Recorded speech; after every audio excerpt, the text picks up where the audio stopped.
Bonjour mes amis, ou bonsoir. Bienvenue à notre deuxième leçon en solfège.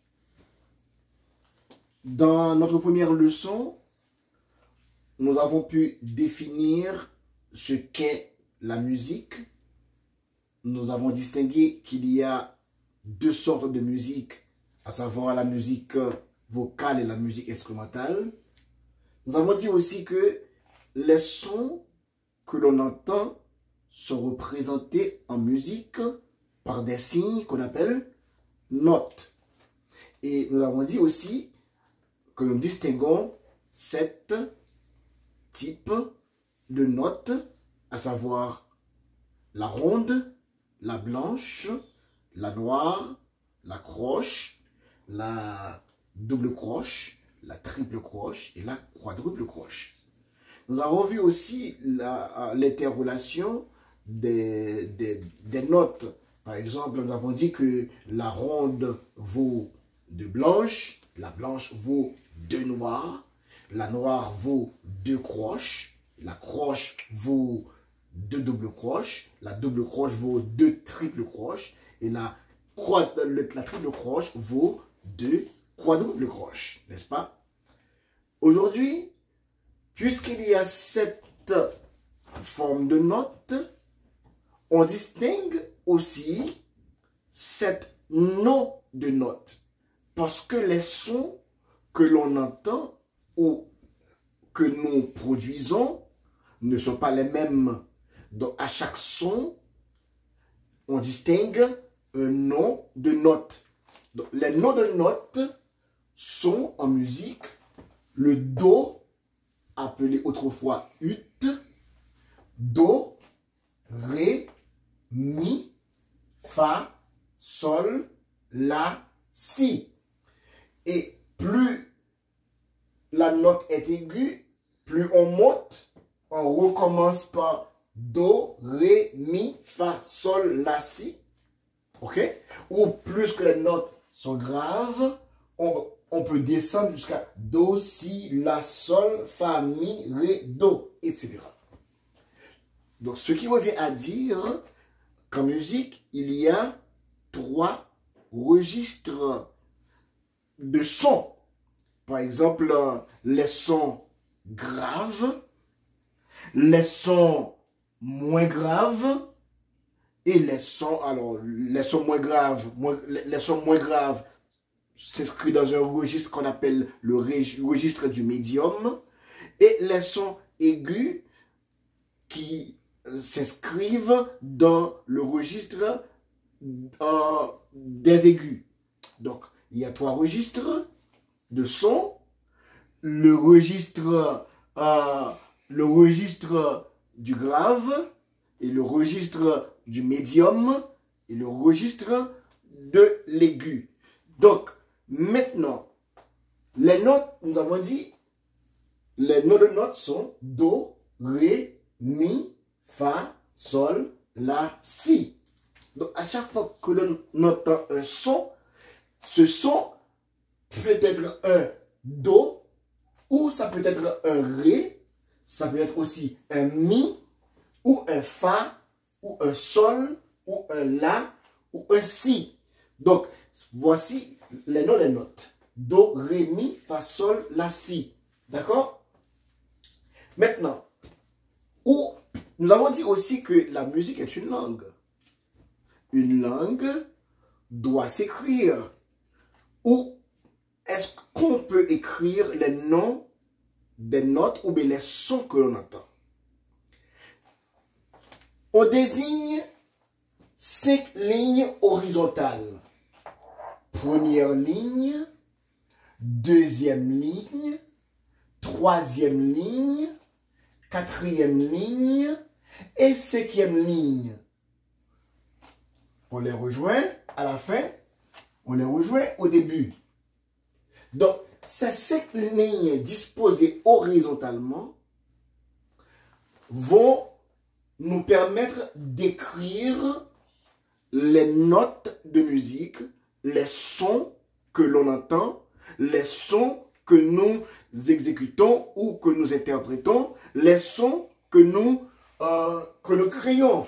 Donc, par conséquent, on appelle cette ligne portée. Donc, la portée, c'est la réunion des 5 lignes horizontales sur lesquelles ou entre lesquelles on écrit les notes. Par exemple, je veux mettre là ici, je veux mettre là une blanche. Je veux mettre là une noire. Je veux mettre là une croche. Je vais mettre aussi une double croche.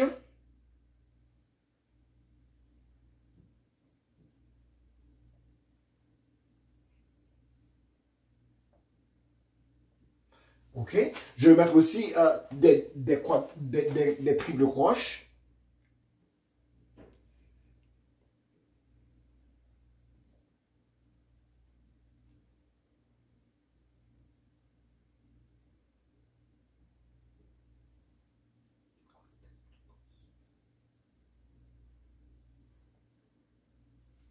Donc, au lieu de mettre des croches dans la queue des notes, je peux rejoindre les notes par des lignes horizontales ou bien inclinées comme ça, comme je fais là.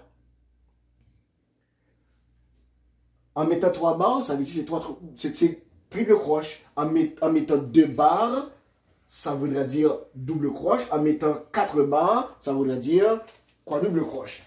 Donc, maintenant, vous voyez, donc c'est cet espace que l'on utilise pour écrire cette belle langue qu'est la musique, une langue universelle. Donc maintenant, est-ce qu'on peut me dire quel est le nom de cette note-là? Non. Pourquoi? Parce que pour déterminer le nom d'une note dans la portée, il faut d'abord que l'on ait une clé.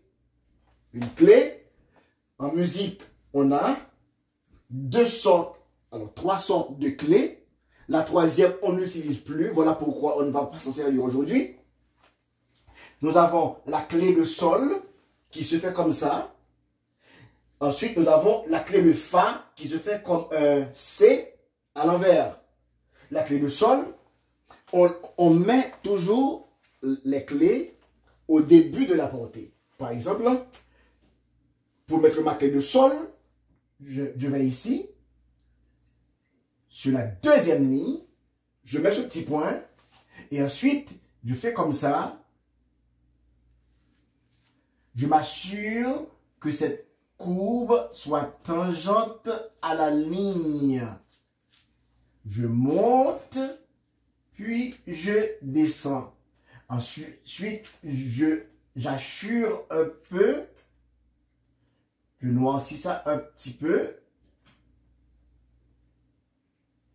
Et voilà. Nous avons ici notre clé de sol.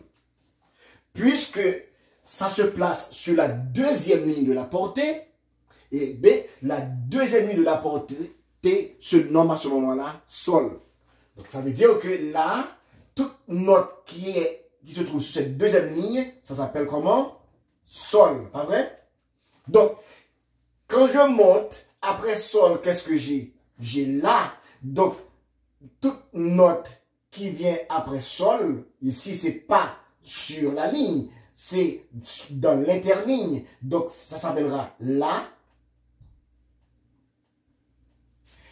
Et cette note, c'est sol. Ça, c'est la. Cette note s'appellera comment? Si. Et cette note s'appelle comment? Cette note s'appelle do. Cette note s'appellera ré. Et ici, ainsi de suite. Donc voilà. La clé de sol, c'est pour le soprano, la mélodie, et l'alto, voix de femme. Les deux, le soprano et alto, c'est pour voix de femme. Et ensuite, la clé de fa, que l'on place sur la quatrième ligne. Vous voyez, première ligne, deuxième ligne, troisième ligne, quatrième ligne. Je mets ma clé de Fa comme j'ai fait pour la clé de Sol. Je place ça ici sur la quatrième ligne. Je fais un C à l'envers. Et ensuite, je mets 2 points. Un point en haut de la quatrième ligne et en dessous de la quatrième ligne. D'accord? Donc maintenant, pour connaître les noms des notes, il faut d'abord une clé. Donc la clé détermine la position, le nom de la note sur la portée. Aujourd'hui, nous n'allons pas être trop long, ok?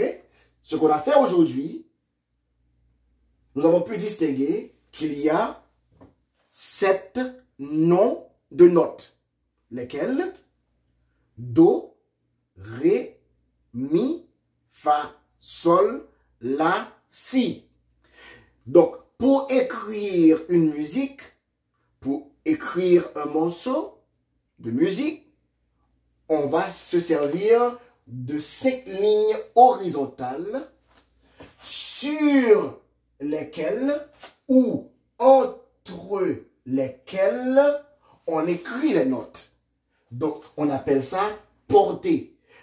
Pour déterminer le nom de la note sur la portée, il faut avoir une clé. Par exemple, il y a la clé de Sol qui se fait comme ça, qui se place sur la deuxième ligne.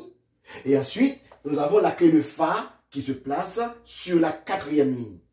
Donc, quand la clé de Sol se place sur la deuxième ligne, cette ligne s'appelle Sol. Plus on monte, on a La, Si, Do, Ré, Mi, etc.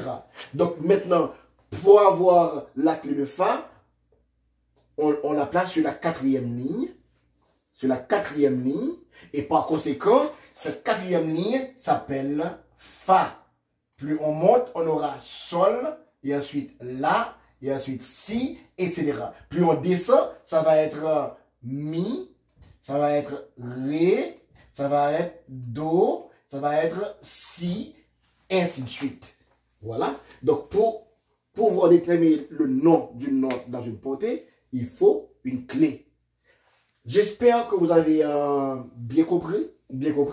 Si vous avez des questions, n'hésitez pas à faire des commentaires. Je ne manquerai pas de répondre à vos questions. Donc, merci. Amusez-vous bien. La musique, c'est intéressant. La musique, ça fait partie de la vie. Donc, amusez-vous bien. Merci. C'était votre professeur, 17e Alexandre.